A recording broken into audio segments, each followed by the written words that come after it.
Kryeministri i Shqipërisë premtoi që do çojë trupa që të ruajnë paqen, të ruajnë rendin në Gaza.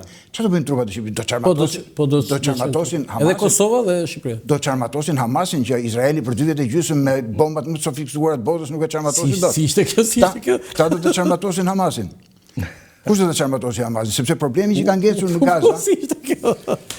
Jo, duhet me qenë realist për gjërat. Jo, kam një pyetje këtu, zoti ambasador, do ta jap fjalën, po të respektuar se nga që ishte shumë i gjatë. Zoti ambasador, shqetësimi im, unë në mënyrë modeste them që i njoh marrëdhëniet Shqipëri-Ameriku, kam nxjerrë edhe një libër përpara 4 vitesh, historia e ambasadorëve amerikan në Shqipëri, por nuk më rezulton që 2 vjet, gati 2 vjet, në korrik mbushën, po themi për edhe 4 muaj të tjerë, 4-5 muaj të tjerë, 2 vjet Shtetet Bashkuara të Amerikës pa ambasador në Tiranë.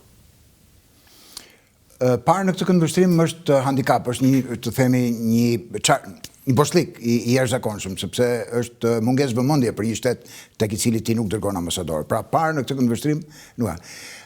Koincidenca ka qenë super negative, që ka qenë fundi i presidencës Biden dhe shpesh edhe Shtetet e Bashkuara të Amerikës sado që ne i shikojmë si ikonë e demokracisë janë këto mistres lloqet e vogla, çim propozove ti, çim propozova unë dhe për t'u kundërvënë presidentin David Kostelanchik. Eksakt. Për t'u kundërvënë një grupi tjetër e godet në një gjë që s'ka lidhje fare me atë gjë, domethënë. Pra, në momentin që u anullua David Kostelanchik dhe mbeti pastaj pa propozuar tjetër, mbeti ajo punë mbeti dhe në momentin kur u ndruan pushtetet, nuk ishte ardhja në fuqi e presidentit Trump nuk ishte një rotacion normal pushteti i Shtetit Bashkuar të Amerikës. Ishte fundi një epoke dhe lindja e një epoke tjetër.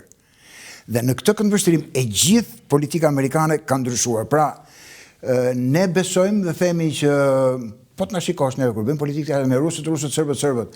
Ai thotë as duhet fare se çfarë bën rusët dhe çfarë bën serbët. Rrini urtë, shikoni punën tuaj, ata punën e tyre. Pra, nuk është më globalizmi që përcakton politikën e jashtme të Shtetit Bashkuar të Amerikës, që ti po ta kesh keq me rusët je mik me amerikanët. Ai nuk është më kjo gjë, ka mbaruar.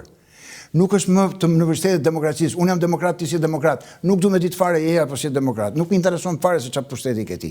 Për këtë administratë të Shtetit Bashkuar të Amerikës, eksportimi i demokracisë është gjëja e fundit që i intereson. Sigurisht. Dhe në këtë konjunkturë ka ndodhur dhe mungesa. Ne kështu marrim fund pa interesin amerikan. Jo, përkundrazi unë ta quaj që të ngarkuar me punë kanë qenë 2 nga ikja e zonjës Kim në Tiranë. Dhe indiferenca e tyre është shumë shqetësuese, ne ishim mësuar, ka qenë për shembull Lela Mosi Swan, ka qenë ngarkuar me punë, po ishte shumë aktive, ishte lajm çdo ditë. Dakor. Sa tani? Ajo na ka bërë jashtëzakonisht shumë dëm, përfshi dhe Europën dhe OSBE-n edhe Këshillin e Evropës dhe Bashkimin Evropian, sepse kanë kultivuar tek shqiptarët ndjesinë që nuk bëjnë dot asnjë gjë vetë pa ndihmën e tuajve. Ndjesi që ne e kemi pasur. Ne mund të bëjmë gjëra të çora. Ata e kanë përkundrazi, ne do të bëjmë gjëra shumë mirë kur mos janë ata. Domethënë sepse është momenti kur ti merr përgjegjësi. Ambasadori besoni këtë? Po, patjetër. E besoj fort bile. Jam dakord me. E besoj fort bile dhe kjo fryma Jemi të polarizuar zoti ambasador. Jo, nuk kemi, jo. Po shikosh në bazë nuk janë polarizuar. Përveç liderëve që zihen si gjelat, baza poshtë nuk kanë.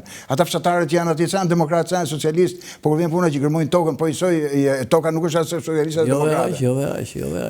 Okej, nuk insistoj që duhet mendojnë gjithë si mendoj unë. Unë mendoj. Kemi kaluar gjëra shumë. Unë mendoj që në momentin që populli shqiptar do jepet mundësia që të tregojë veten e vet si patriot dhe si atletar, do ta bëjë këtë me gjithë fuqinë e zemrës dhe shpirtit dhe ajo piknisja nga nisëm, unë është në vitet fundit viteve 90, fillimi viteve 2000, kur u ha perspektiva europiane e Shqipërisë dhe e rajonit në samitin e Selanikut në 2003, problemi i Bashkimit Evropian ishte nacionalizmi serb dhe shqiptar. Sepse vinte më njëherë mbas UÇK-s, mbas pavarësisë Kosovës, po ta shikojmë edhe më mbrapa deri diku nga vitet 2010, kishte një lëvizje kuqezie në Shqipëri që pretendonte edhe në 10-12%, 14% të votave. Dhe ishte problem goxha i madh edhe për Berisha bëri deklaratë jo preveza. Ishte goxha për Partinë Socialiste në 13-ën që mund të sepse shumicën e votave nga hante ajo lëvizja kuqezie ishin nga Majta. Nga Majta, shumë saktë. Dhe u bë çështë mundur që ata të shkatërroheshin dhe po duhet të them në vitin 2000, perspektiva evropiane e këtij rajoni ishte për të mposhtur nacionalizmin, sikurse ishte edhe në fillimet e Bashkimit Evropian, Gjermani, Francë. Bashkimi Evropian është krijesë, kreaturë kundër nacionaliste. Dhe ja ka dalë me shumë sukses që të na bëjnë neve që të jemi, si sa dhe kryeministri, që s'kemi nevojë as për komisioner dhe nuk kemi nevojë as për votë, domethënë. Dhe ne boll që të jemi diku. Të kujtohet në Itali në mbledhjen e dy qeverive. Pra ajo nuk ishte një rastësi, ishte kurorëzim i një mënyre të menduari për 20-30 vjet me radhë, të thonë që ty s'ka çfarë duhet ti je shqiptar, ti je qytetar i botës. Që duke qenë qytetar i botës, ti edhe italian dhe grek dhe francez. Dhe ne pak a shumë këtu kemi arritur tash. Ne quajmë veten qytetarë të botës. Po kjo s'na çon asgjikundi, sepse gjithë bota po shkon drejt nacionalizmit. Nacionalizmi ka qenë promotori, forca shtytse që ka shtyr shoqërinë përpara në 200-300 vitet e fundit.